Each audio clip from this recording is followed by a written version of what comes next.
आता टीएमसी सारखं लोकसभा स्पीकरला पत्र देणार आहे असं समजून येत आहे. कालपासून याची चर्चा सुरू आहे.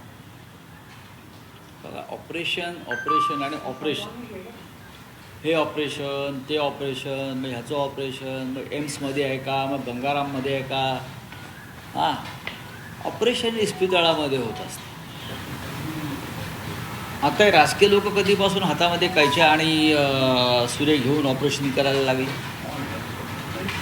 याला फोडाफोडी म्हणतात शुद्ध भाषेमध्ये. माणसं विकत घेणं, खरेदी विक्री संघ म्हणतात. आणि महाराष्ट्रामध्ये आणि देशभरामध्ये गेल्या 12 वर्षामध्ये यापेक्षा वेगळं काही चाललेलं नाही. आणि अशा बातम्या, तृणमूल काँग्रेसचा विषय आपण पाहतो आहे. 20-22 खासदार गेले. कुठल्या तरी nationalist citizen party of India नावाच्या एका आंतरराष्ट्रीय पक्षात त्यांचा प्रवेश झाला आहे. इंटरनॅशनल पार्टी आहे त्यांची. आता ह्याला तुम्ही भारतीय जनता पक्षाची भूक म्हणणार, हाव म्हणणार.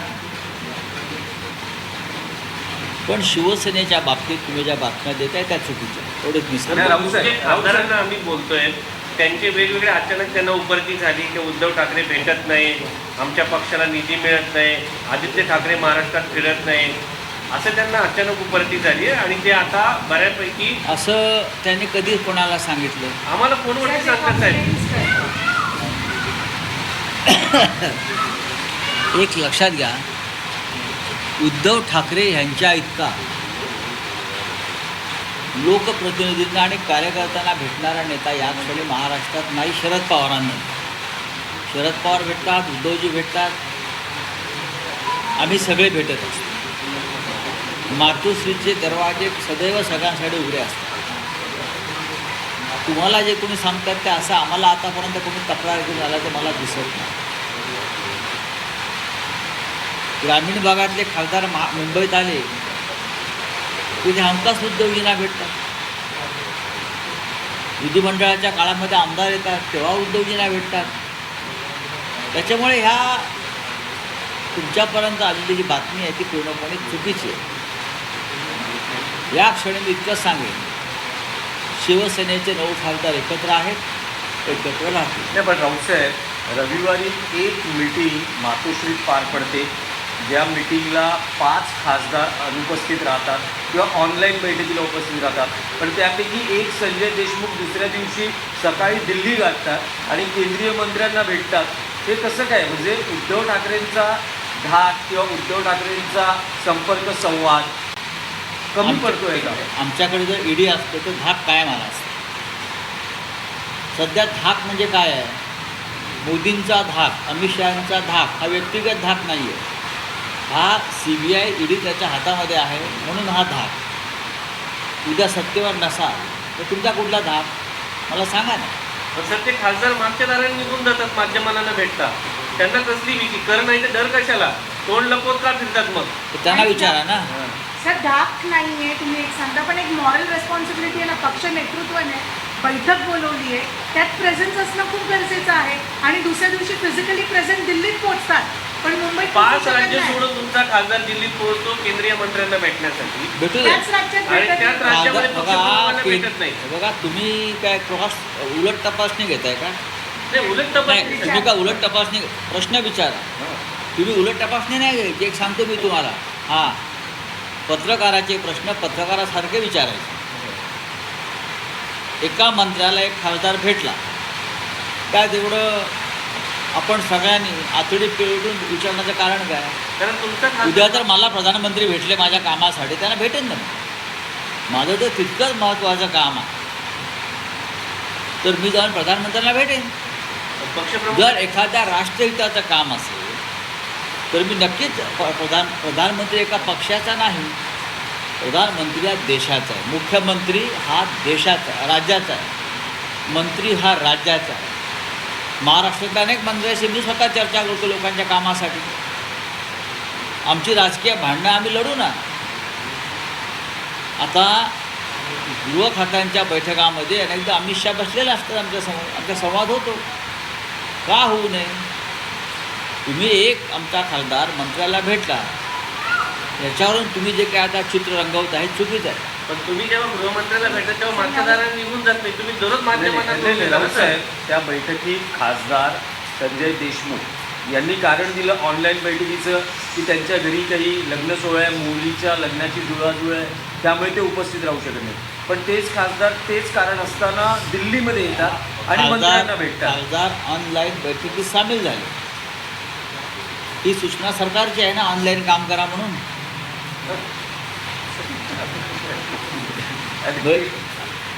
फार लांब आहात तुम्ही, तर तुम्ही लांबून जर तुम्हाला जमत नसेल, पेट्रोलचे प्रश्न आहेत, जागतिक प्रश्न आहेत, त्याच्यामुळे सरकारने प्रधानमंत्र्यांनी सुद्धा देशाला आवाहन केलेलं आहे खासदारांना की तुम्ही बरीचशी कामं ऑनलाईन करा.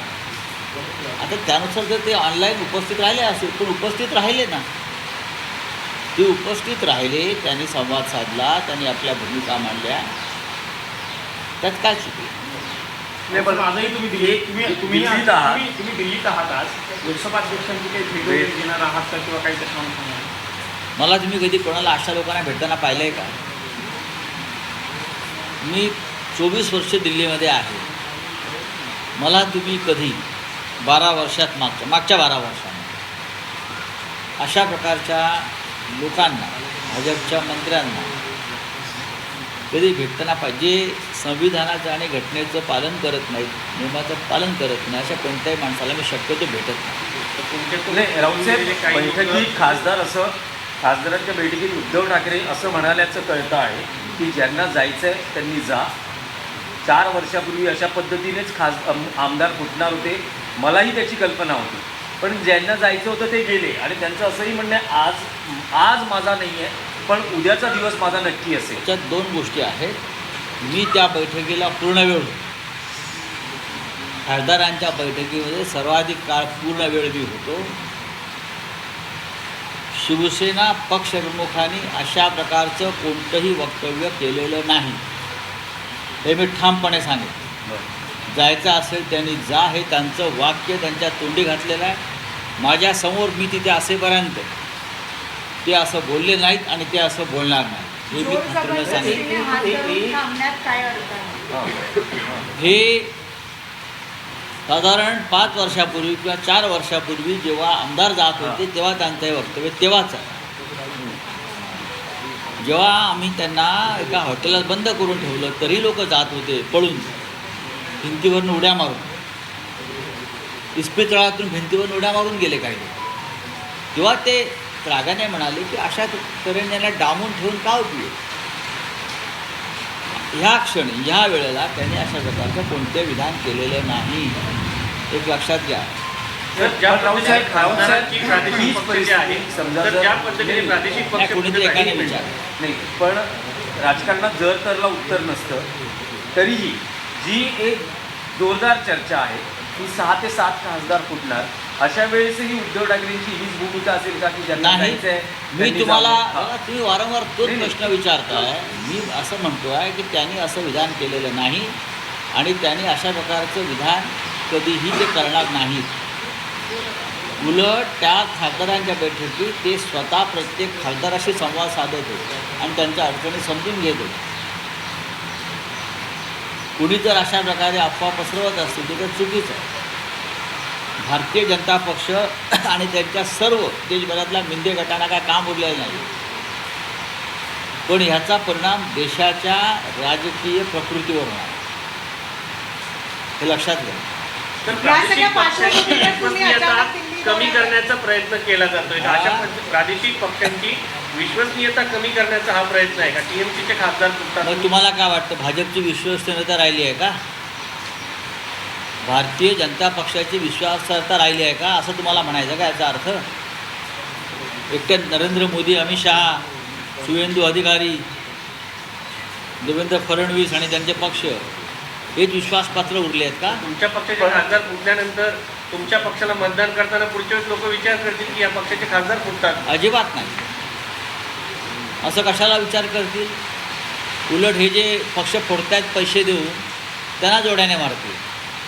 आज थोडे लोक दबलेले आहेत आणि ह्यांना जोड्याने मारण्याचीच लायकी आहे लोकशाहीमध्ये. न्याय मिळत नाही न्यायालयामध्ये, निवडणूक आयोगामध्ये. सगळे घरगड्यासारखे काम करतायत 12 वर्षापासून आणि तुम्ही आम्हाला प्रश्न विचारताय. कुठे आहे लोकशाही, कुठे आहे संविधान? हे प्रश्न जरा भाजपच्या मंत्र्यांना सुद्धा विचारायला पाहिजे. देशाच्या प्रधानमंत्र्यांनी पत्रकार परिषद घ्यावी, त्यांना विचारायला पाहिजे. अमित शहाजींना विचारायला पाहिजे. का विचारू नयेत? राऊतसाहेब, आणखी एक दौऱ्यावर प्रश्न आलाय, आहे. त्या सगळ्या नाही, राऊतसाहेब, एक पार्श्वभूमीवर. प्रश्न आहे की शिंदे शिवसेनेचे काही नेते असं म्हणत आहेत की 19 तारखेला शिवसेनेचा वर्धापन दिन आहे, त्या दिवशी नक्कीच काहीतरी वेगळं घडेल. तो वेगळा असा घडेल की हिंदुहृदय सम्राट बाळासाहेब ठाकरे यांची जन्मशताब्दी आहे. त्यांनी बहुतेक पाठीत खंजीर खुपसण्याचे सुरे तयार करून ठेवले असते. बरं, दुसरं ते काही करू शकत नाही वेगळं. या सगळ्यांनी हिंदुहृदय सम्राट बाळासाहेब ठाकरे यांच्या विचारांच्या पाठीमध्ये त्यांच्या पाठीत खंजीरच खुपसलेलं आहे. ते दिल्लीचे घरगडी झालेले आहेत ते सगळे. मी या क्षणी खात्रीने सांगतो की ज्या खासदारांनी त्या दिवशीच्या बैठकीमध्ये सहभागी झाले त्यांनी आई भवानीची शपथ घेतलेली आहे. साहेब, आम्ही तुमच्याबरोबरच आहोत. ऑनलाईन हां, ऑनलाईन हो, बैठकीमध्ये मग ऑनलाईन पूजा आणि आरतीही करता ना तुम्ही. कोणी मुलाची शपथ घेतली, कोणी हां. आईची शपथ घेतली, हां कोणी तुळजा भवानीची शपथ घेतली, हां कोणी साईबाबांची शपथ घेतली. अच्छा. हां, म्हणजे एका प्रकारे वेगळा शपथविधी सोहळा नाही नाही, म्हणजे साहेब या सगळ्या शपथा त्याने स्वतःहून घेतलेल्या असल्यामुळे आणि ते हिंदुत्ववादी असल्यामुळे ते हिंदुत्वाचं पालन करतील, मला खात्री आहे. सर, सामनामध्ये आज तुम्ही या सगळ्या गोष्टीवरती प्रहार केले, देशातील आंतरराष्ट्रीय परिस्थिती या सगळ्या संदर्भात तुम्ही भाष्य केल्याचं पाहिलं. मग सामना त्यासाठीच आहे. दिल्लीमध्ये तुम्ही सामनावरती प्रश्न विचारता, याचा अर्थ तुमच्यापर्यंत मला काय म्हणायचं आहे ते गेलेलं आहे. नाही राऊतसाहेब, आणखी एक महाराष्ट्राच्या राजकारणातला विषय आहे आणि जिथे स्वतः एकनाथ शिंदे ज्या जिल्ह्याचे पालकमंत्री आहे तिथे त्यांना सोहळ्यांना बोलवलं जात नाही आणि शिंदे शिवसेनेच्या पदाधिकारी कार्यकर्त्यांना आंदोलन करावं लागतं. तो आता असं गणेश आहे. नाईकांच्या विरोधात आंदोलन करता आहे. मग करू द्या ना, लोकशाही आहे. हा ठाणे जिल्ह्यातला वाद गुन्हाच आहे आणि हा शिवसेनेत असल्यापासूनचा वाद आहे, हे पण कोणता मी सांगतो. अच्छा. चला, हिंदी में क्या है? सर, अभिजित दीपकेवरती अटॅक झालेला आहे राजस्थानमध्ये. सर, हिंदी में बताइएगा. ऑपरेशन टाइगर तो ठीक है, पर एक अलग बात चर्चा ये आ रही है कि आपके कुछ एमपीज मिलकर अलग जो है ओम बिरला लोकसभा स्पीकर को लेटर देने वाला और अपना एक अलग बूथ बनाने वाला. ये सरासर गलत झूठ बात है. इस प्रकार की कोई जानकारी एक तो हमारे पास नहीं है. 4 दिन पहले ये सभी सांसद शिवसेना पार्टी चीफ उद्धव ठाकरे जी ने जो मीटिंग बुलाई थी उसमें शामिल हो गए थे. कुछ वहाँ आए थे, कुछ ऑनलाइन शामिल हो गए थे और सभी ने उद्धव ठाकरे जी के नेतृत्व पर विश्वास व्यक्त किया. उसमें से कुछ लोग तो ऐसे हैं जिसने किसी की बेटे की शपथ ली, किसी ने भगवान की शपथ ली, किसी ने साईं बाबा की शपथ ली और आखिरी दम तक हम यहाँ रहेंगे, इस प्रकार की भाषा. राम मंदिर सर, सवाल इसलिए भी पैदा होता है क्योंकि जिस दिन ऑनलाइन थे उसी के दूसरे दिन वो सारे एमपीज आके, सारे नहीं, एक एमपी आके प्रताप जाधव यूनियन क्या? मिनिस्टर एकनाथ शिंदे इनको मिलते हैं, इसलिए लोग चर्चा ज़्यादा कर रहे वो जो यूनियन मिनिस्टर देश के हैं या शिंदे ग्रुप के हैं. हैं, बट एकनाथ शिंदे ग्रुप के तो क्या हो गया? अगर मेरा कोई प्रधानमंत्री के पास काम है तो उनके पास मैं जाऊंगा ना, देश के प्रधानमंत्री हैं. अब आ गए. अभी कल शाम को मैं मुंबई में था, तुरंत रात को दिल्ली में आ गया. सुविधा है आने की, तो आते हैं हम लोग. सारे 9 एमपीज उद्धव ठाकरे और आप लोगों के साथ हैं, ये आप कह रहे हो? ये महीने ये लोग कह रहे हैं. ये एमपी लोगों ने कहा है कि हम उद्धव जी के साथ हैं. राम मंदिर में चंदा जो है उसका घोटाला सामने आ रहा है. उसमें जो अखिलेश यादव ने इस आरोप का अखिलेश यादव- पुराना हो गया आदत. 200 करोड़ से भी ज़्यादा का वो आंकड़ा अभी आ गया है सामने। ये श्री राम जय राम श्री राम, हाँ, हम लोगों ने खून बहाया है राम मंदिर की। इतने कर सेवक मारे गए, जेलों में गए, डंडे खाए, शरीरों खून से लथपथ हो गए, तब जाकर ये मंदिर बना है। ये मंदिर भाजपा की जागीर नहीं है, ये राष्ट्र की संपत्ति है, और उस राष्ट्र की संपत्ति की आप लूट कर, भगवान की लूट कर, ये आपका हिंदुत्व है। चलिए, थैंक यू। टीएमसी के ब्रेक को लेकर तर संजय राऊत बोलत होते आणि त्यांनी खासदार फुटींच्या चर्चांसंदर्भात स्पष्टीकरण दिलेलं आहे आणि आपली भूमिका स्पष्ट केली आहे।